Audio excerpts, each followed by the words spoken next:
instructor and a pretty salty rock climber. She works in the same office as me, and she's going to help today. Let's say you want to get into yoga, but you don't know that you're necessarily ready for a studio. You have an injury that you're dealing with, or you just kind of don't feel great after we've done some sort of yoga that you've tried before. Marina, what are we going to do? Yeah, so we're going to go through a couple of just micro movements for a full body effect, and the goal of that is to teach you areas that you didn't realize you had tension, and some cues to get away from that tension so you can feel safe in movement. When you start to build that confidence or your injuries start to diminish, you may feel more confident to then get to a studio. Perfect. Okay, where are we going to start? Awesome, so I'm going to have you in seated posture. So turn to the side for me a little bit here. To get the full body involved, it's the quickest bang for your buck. I always ask that you try to tuck the arches underneath for a lower body stretch. So you're gonna reach around and even tuck the little pinky toe underneath. And you'd have to be comfortable in your knees to do this. If you aren't, you would sit up on a blanket or a bolster underneath your shin and your glute to have less flexion through the knees. And this can be pretty intense through the feet if you're wearing heels or tight, rigid shoes every day. So as soon as you can get the shoes off, you're gonna bring the brain's attention to your foundation in the lower portion of the body, which will improve all of your movement throughout the rest of the day. So with the lower body taken care of for right now, we're going to interlace the fingers. Keep the shoulder blades back towards the spine, and then try not to shrug throughout this process. Open the palms forward, and then you're gonna resist, push forward, and we're gonna do this with breath. So one of the things that you'll always hear in a yoga studio is movements per breath. And because that is how we integrate the brain and these micro movements. So you can do a lot of things, but without the breath, you're really missing the true benefit. So as you inhale, bend the elbows, open the hands forward. As you exhale, press the hands away from you and the spine behind you. So it's like you're trying to create tension as you exhale. Good, so inhale, back off a little bit. Exhale, create tension. And the entire time, I'd like the ears over the shoulder blades to keep the back of the neck decompressed. Now we can add in, as you inhale, bend the elbows, let your jaw protrude forward with your head. As you exhale, straighten the arms and spine, and then bring the ears back into space to retract. You'll feel tension in the back of the neck. Great, we're gonna add on. This time as you exhale, you're gonna stay extended. So big breath in here. And then exhale, we're gonna add rotation through the forearm. So the right forearm is gonna drop down as you exhale. Good. Inhale back to neutral. Exhale, switch sides. So you'll start to feel a really good stretch. Keep going through the forearms, and we're trying not to shrug too much through the shoulders, keeping the ears back in that retracted position. And you can do this as many times as you want.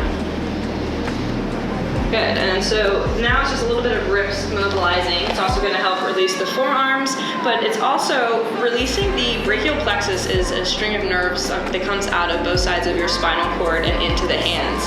An area where we breathe really high and get really rigid throughout the day. Those nerves can get compressed and gives you that sense of weakness or grip strength loss in the hands. So bring both hands, we call it two prayer hands.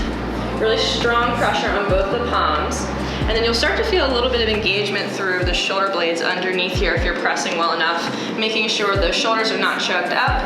And the underneath bottom portion of your shoulder blades, you can almost feel them tipping forward into the rib cage, making sure the lower ribs are staying back in line with your hips and not arching forward. Ears are in line with the shoulders. Start to roll the hands forward and backward. One breath per motion.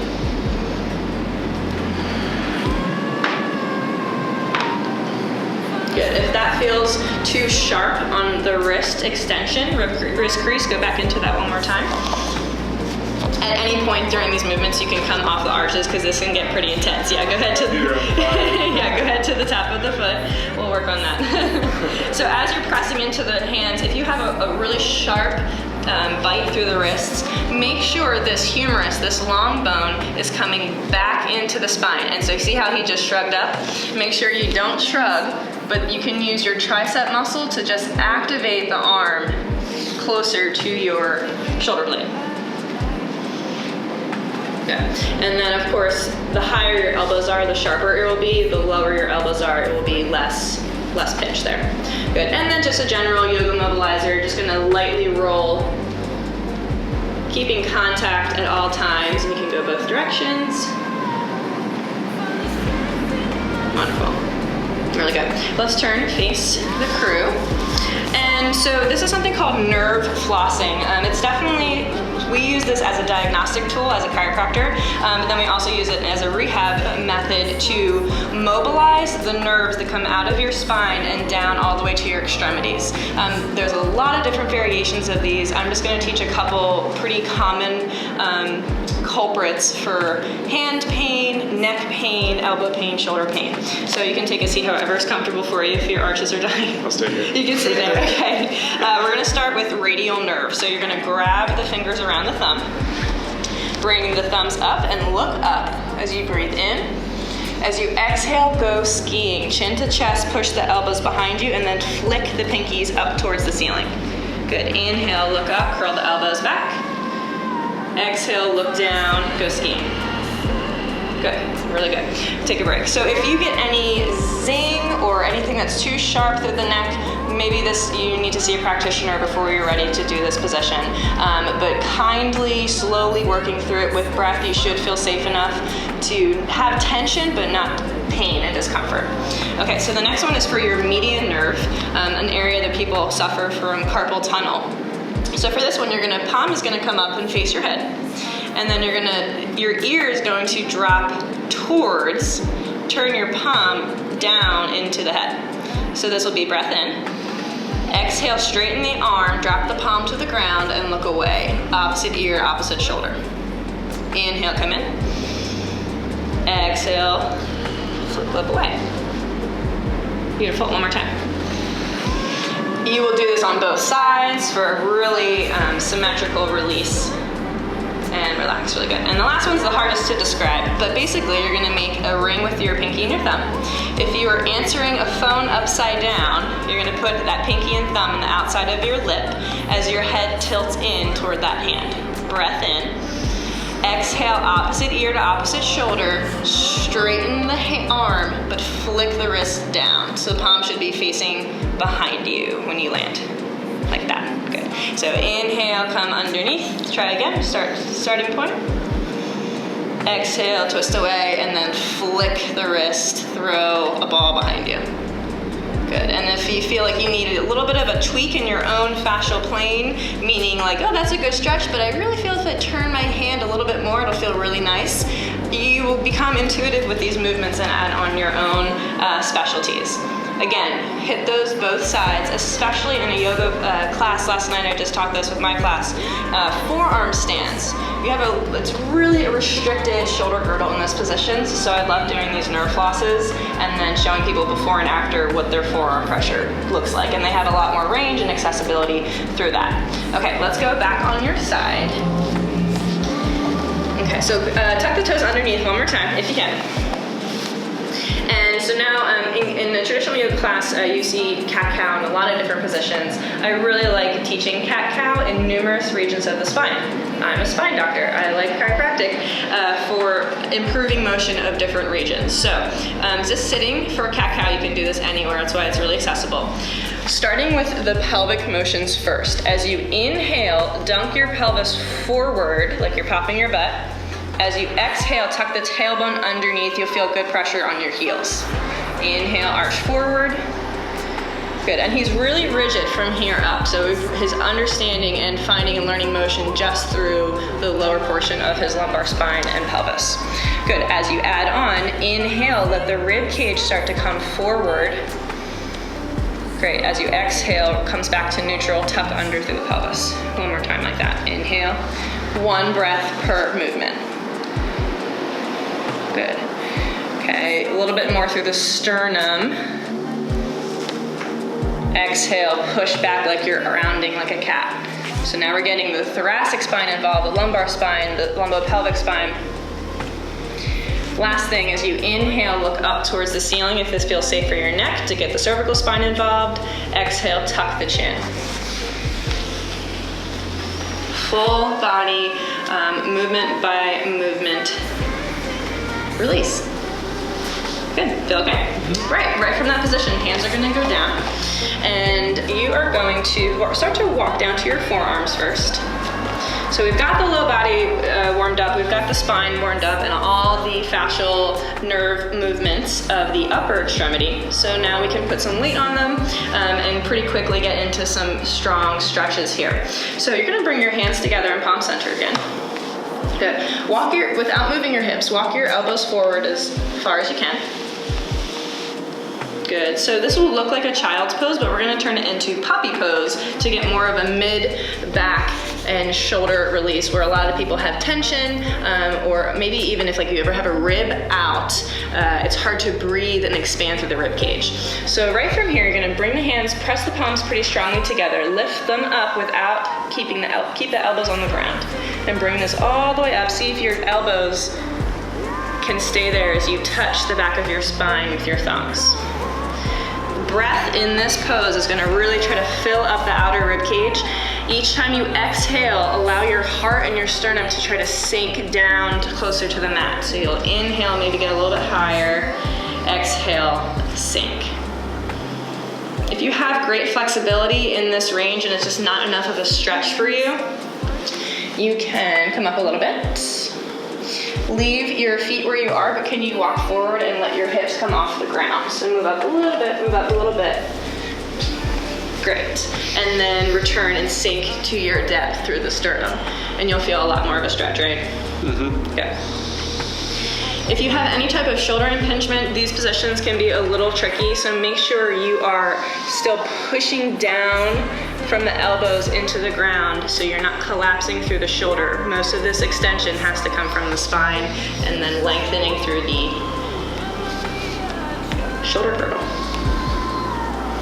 Great. Right from there, slowly start to release your hands back to the ground, turn palms face down, and then walk your hands in a little bit so they're underneath where your elbows were. Tuck the toes underneath, and we're gonna finish in downward facing dog. Okay, so a downward facing dog. I'm so excited to teach this to you. Bend your knees pretty deeply. Great, so the hip hinge is the most important part, and I actually think we were gonna talk a little bit about those movements before we go into this. So this position is gonna stay right where you are. Sink the knees a little bit lower to the ground.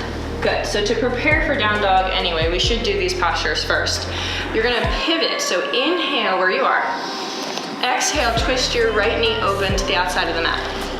Good, inhale, come back. Let your toes turn with your knee. Beautiful, much better, good. Inhale, neutral, exhale, switch sides. Good, inhale, neutral, exhale, switch. Great, and you only need to go as far as you feel like it's your lower extremity moving, not your whole torso is rotating.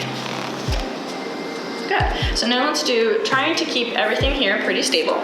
Take a big breath in. Exhale, kick this leg up behind you and just out behind you to the same level of your hip. Good, inhale back to where you were. Exhale, switch sides. And just stay at that level of your hip. Good, one more time. Great. And then we're gonna add external hip rotation. So breath in, exhale, bring your knee out to the side. Sometimes you'll hear a fire hydrant type movement. And switch sides. Good, and you really are driving the outside of the knee up towards the ceiling so you'll feel outer glute. And you're trying to keep the pelvis as stable as possible. So if you're burnt out or tired, do you need to take a break? Mm-hmm. Okay, take a break. Obviously, you have to breathe through these movements, but when you slow and control your breath, it can take a little bit longer and you burn out a little bit faster. We've got one more movement if you can handle it. I'm ready. All right, let's go into downward facing dog. So very similar to what you just did, but now we're gonna tweak it and make it safer for your spine and more comfortable that you would actually want to use this as a restorative pose throughout the day. So definitely if you have tight hamstrings or tightness through the low back, step one is bend the knees. Get the lower extremity out of this pose first because it's most important to build from your hands to your hips. So all the fingers face forward. Press evenly through each finger so the whole palm has weight on it. And now, right now, your elbows are facing inward toward each other. The elbow crease, meaning that square crease, try to face it towards the opposite corner of the mat. Great. So I'm going to give you a help because I'm here. But if I was just describing this, you're going to lift your hips as high as you can to the back of the mat. So it really is a shifting backward away from your hands. Good. So bring your shoulder blades away from your ears if you're shrugged up. Make sure the elbows are still facing opposite corners. Gaze is about underneath your shoulder level or about the middle of the mat. I'm going to pull you back one more time. Great, and we're creating a plank from his hands to his hips. Still a little bit straighter through the arms. Make sure that inner palm, you're almost there. Try to go back over. And then the breath is through the low belly. And don't let me push you down here. This is the last angle. There you go. Very good. Take a break. Okay, so that movement, I mean, you feel full body activation, definitely very aware of areas that you had discomfort, probably didn't even realize that you were a little stiff in. For sure, yeah. So it's just a great, I always call it, it's excavating. Like you don't realize what's going on in your body until you put it into different movements and excavate what we've done to it over the past couple of days. So if you use these positions as daily baseline postures, no matter what's going on in your life, if you come back to this every day, it gives you that stock of where you're at mentally, where you're at physically, and those things that you need to work on. Yeah, and this for me, my training style has always been very dynamic, quick movements, and you're done. And so these static movements kind of show some of the weaknesses that I have, which they're good for me. So absolutely, I'll start doing this. So if anybody is interested in finding out more about you, they want to take a class with you, or maybe take a private session, I know you do that at the office. Where can we find you? You can follow me on social media, Facebook or Instagram at Chiro Yoga Flow. I also have a website, chiroyogaflow.com, with so much information. You can really get lost in there. But that will tell you about some of the services we offer in the office. I do teach private yoga therapy sessions there, and then I teach a couple local studios in town. Awesome. Well, thanks so much, and we'll see you soon. Have a great day.